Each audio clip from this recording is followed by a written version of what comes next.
যারা যারা বয়স্করা আছেন বাচ্চাদের বড় মহাব্বত করেন, ভালোবাসেন, কেউ দাদু আছেন, কেউ নানু আছেন, বাচ্চাকে আদর করে ঘাড়ে করে দোকানে নিয়ে যান, বাজারে নিয়ে যান, আদর যত্ন করেন। বাড়িতে নিয়ে অনেক আছে খেলা করে, বাচ্চাকে বড় পছন্দ করে। এমনি তো বাচ্চাকে মহাব্বত করেন, মনে মনে করেন আমার নবী বাচ্চাদের বড় মহাব্বত করতেন, বাচ্চাদের সঙ্গে বড় প্যার করতেন।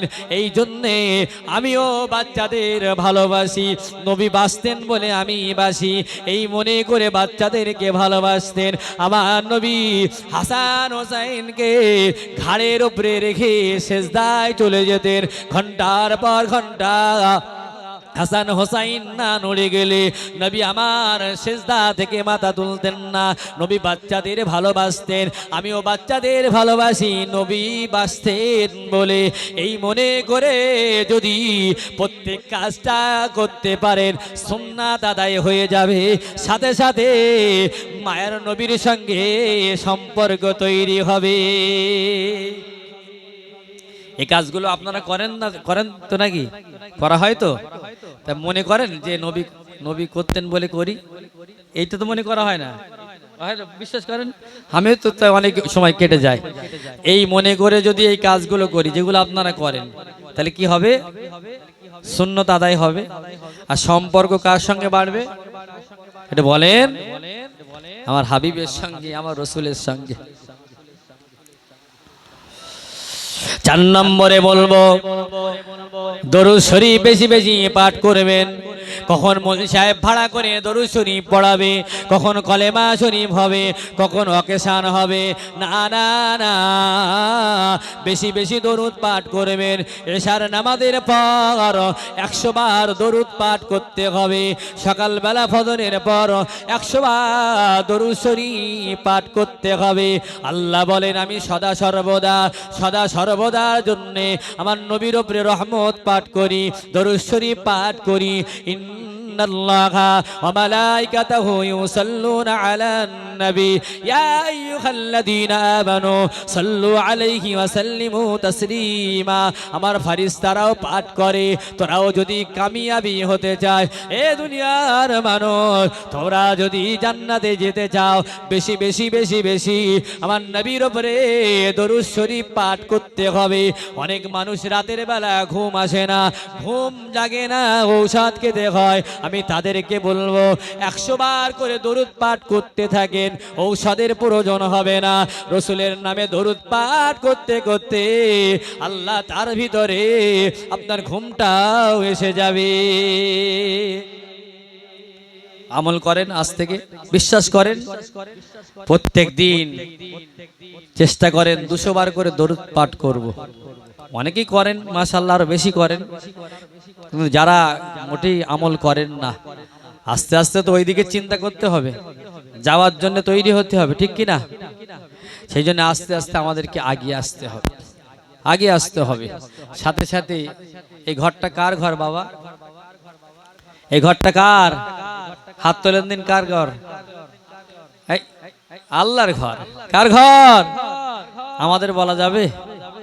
কার ঘর? আল্লাহর ঘর, আল্লাহর বাড়ি। এখানে একটু পরে জোহরের নামাজ হবে না?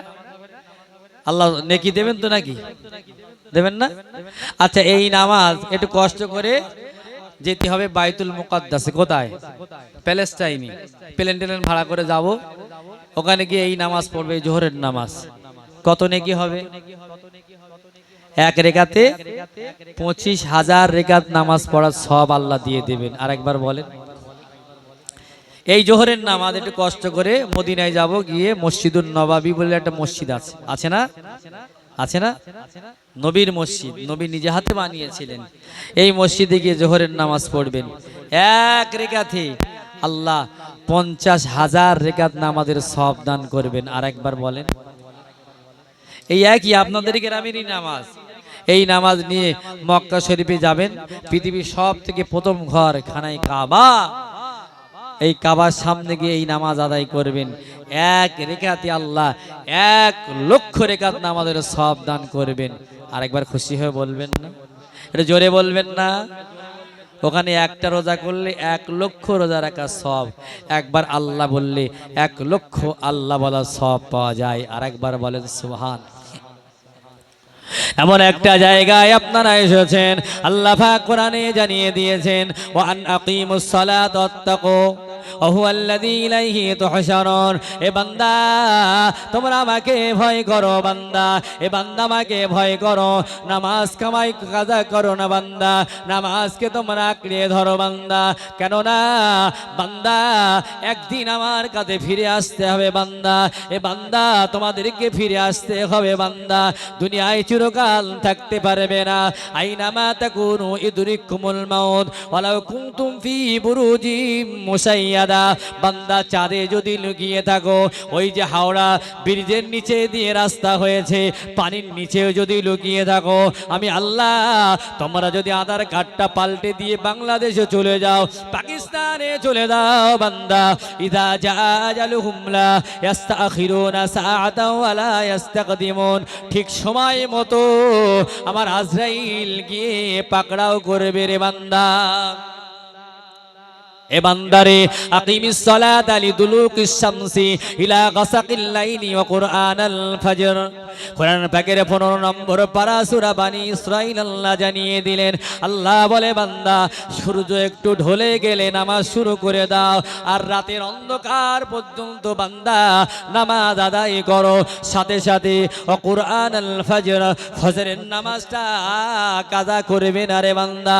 ও বান্দা ফজরের নামাজ যদি জামাতে আদায় করতে পারো, ঈশার নামাজ যদি জামাতে আদায় করতে পারো, ফজরের নামাজ আদায় করলে অর্ধেক রাত জেগে জেগে নামাজ পড়ার সওয়াব পাওয়া যায়, ইবাদত করার সওয়াব পাওয়া যায়। ঈশার নামাজ আদায় করলে অর্ধেক রাত জেগে জেগে ইবাদত করার সওয়াব পাওয়া যায়।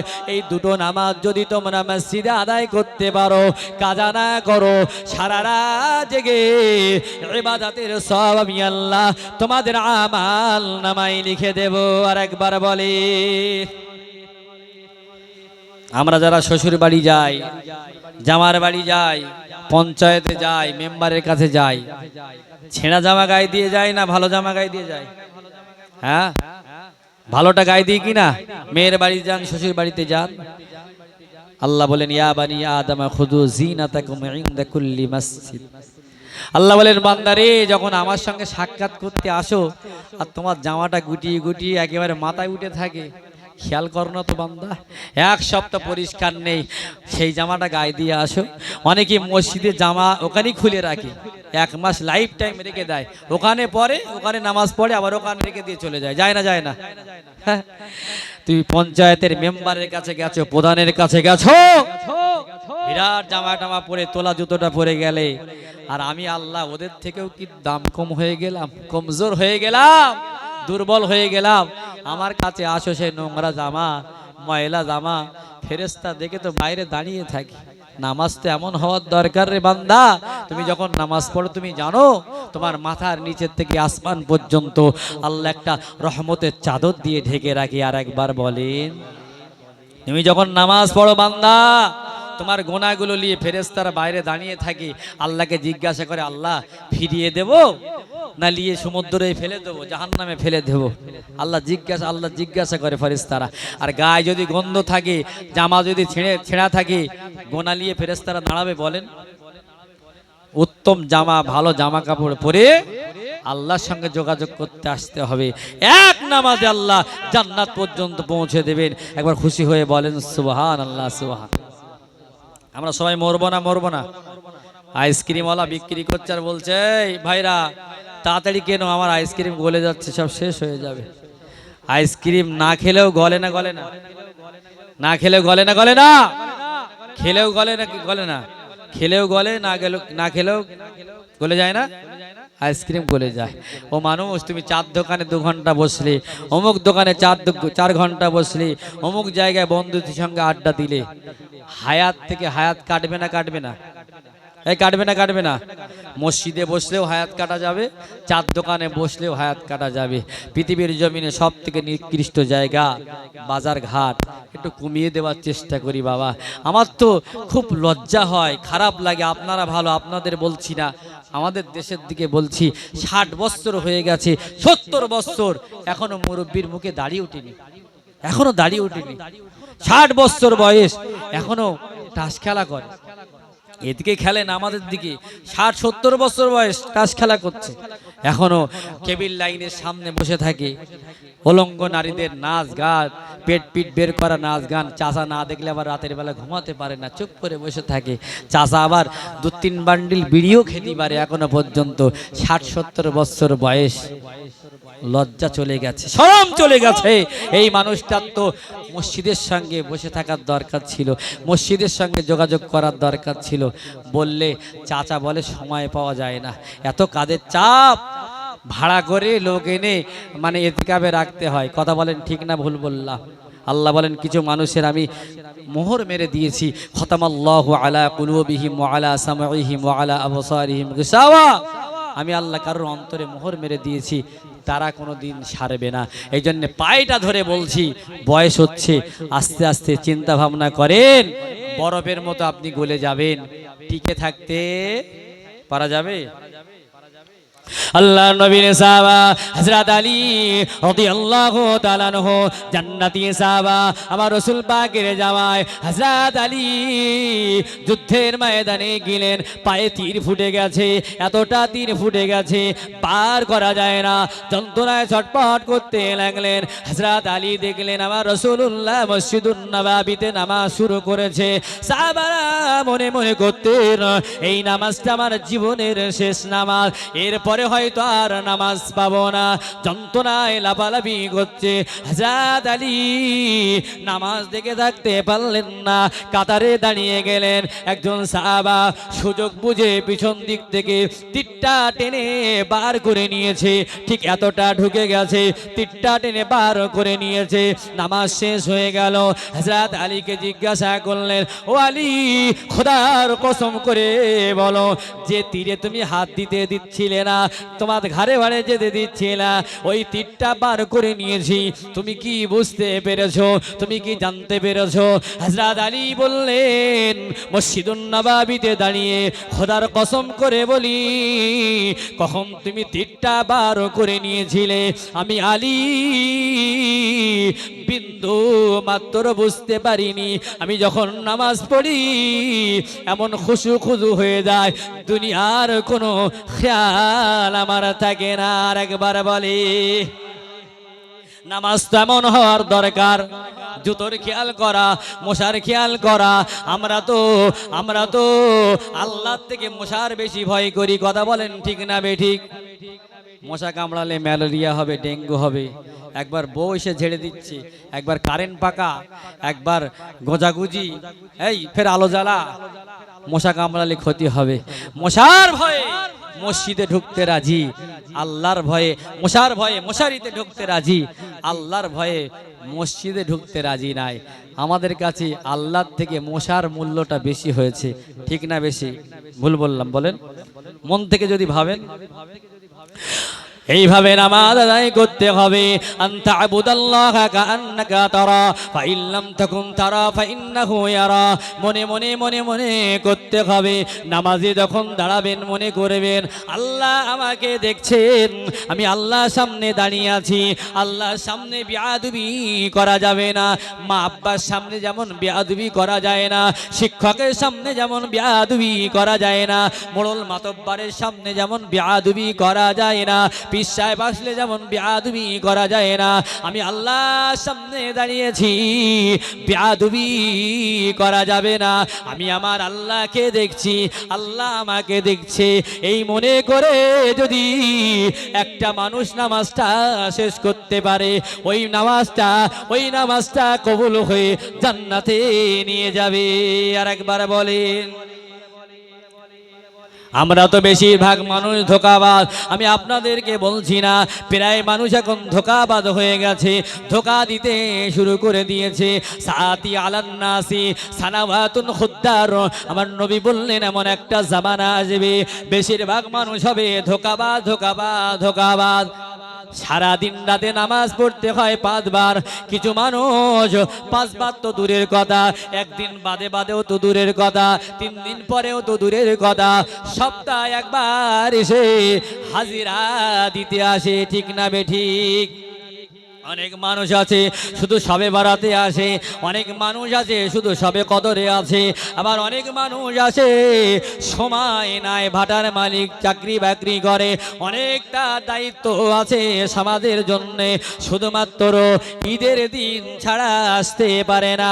আমি নাম দিয়েছি মিস্টার শুকুর আলী, মিস্টার বরাত আলী, মিস্টার কদর আলী, মিস্টার ইদু মিয়া। এমন ব্যক্তি আছে সেজে গুজে আব্দুল কাদের জেলানি সেজে শুধু ঈদের দিনটাই নামাজ আদায় করে। ইমাম সাহেবের 3 বার 4 বার দাওয়াত করে, ভালো জামা দিয়ে, হাদিয়া দিয়ে।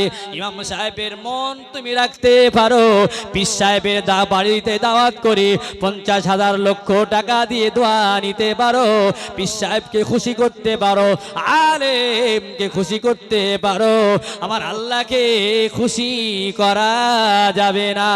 ঠিক না বেঠিক? সপ্তাহে নামাজ পড়বেন। স্কুলে যদি সপ্তাহে একদিন করে যান, মাস্টাররা পরীক্ষায় বসতে দেবে? বলেন? যতই আপনি মোড়ল মাতব্বরের ছেলে হন, সারা বছর ক্লাস করেন না, পরীক্ষার সময় গিয়ে বলছেন মাধ্যমিক পরীক্ষা দেবো, সম্ভব? হ্যাঁ, আল্লাহ নিয়ম করেছেন দিন রাতে 5 ওয়াক্ত নামাজ। আমি সপ্তাহে এসে খাতায় নাম আছে কিনা দেখতে আসতেছেন, দেখি নামটা কেটে গেছে না আছে। হ্যাঁ, ধোকা মারতে মারতে আল্লাহর সঙ্গে ধোকাবাজি। হ্যাঁ, আল্লাহ কি সুন্দর করে বলে দিয়েছেন, বান্দা তোর হেঁটোর রোগ হয়েছে, কোমরের রোগ হয়েছে, দাঁড়াতে পারিস না, শুয়ে শুয়ে নামাজ পড়, বসে বসে নামাজ পড়। তোর জামা কাপড় বাঘ ভাল্লুকে নিয়ে চলে গেছে, তোর জামা কাপড় কিচ্ছু নেই, গরিব মানুষ, ন্যাংটো হয়ে নামাজ পড়, অলঙ্গ হয়ে নামাজ পড়। আলেমরা আছে, কিচ্ছু নেই, ওই অবস্থায় নামাজ পড়তে হবে। আপনার গায়ে নোংরা লেগে আছে, জঙ্গলের ভিতরে, কোনো উপায় নেই, ওই অবস্থায় নামাজ। পানি নেই, তায়াম্মুম করেন। ভুল বলছি না ঠিক বলছি? নামাজ আপনি সমুদ্রের মাঝখানে আপনার জাহাজটা ডুবে গেছে, আসছিলেন, তক্তা ধরে হাবুডুবু খাচ্ছেন, মনে পড়েছে, জ্ঞান আছে যে জোহরের নামাজ কিংবা আসরের নামাজের সময় হয়ে গেছে। রাসূল বলছেন ওই অবস্থায় মনে মনে নামাজ আদায় করতে হবে। একটা মা বাচ্চা প্রসব করবে, বাচ্চা হবে, এখনো লাল রক্ত বার হয়নি, সাদা পানি বার হচ্ছে, শরীর নাপাক হয়নি, ওই অবস্থায় যদি নামাজের সময় হয়, ওই অবস্থায় ইশারায় নামাজ আদায় করতে হবে। ইচ্ছা মতো 8টার সময় উঠে নামাজ পড়বো আমি বড় হুজুর, কোনো খাপ খাটবে না। ঠিক বললাম না ভুল বললাম? ঠিক বললাম না ভুল বললাম? একটু খেয়াল করবেন, একটু খেয়াল করবেন। একবার দরুদ আল্লাহুম্মা সাল্লি আলা সাইয়্যিদিনা ওয়া আলা আলিহি। পাইলে নিরালাই গো নবী, পাইলে নিরালাই, পাইলে নিরালাই গো নবী, পাইলে নিরালাই। 2 কদমে চুমা খাবো, চরণ ধুলি মাখবো গায়ে, পাইলে নিরালাই গো নবী, পাইলে নিরালাই। বলেন পাইলে নিরালাই গো নবী, পাইলে নিরালাই। লা ইলাহা ইল্লাল্লাহ, লা ইলাহা।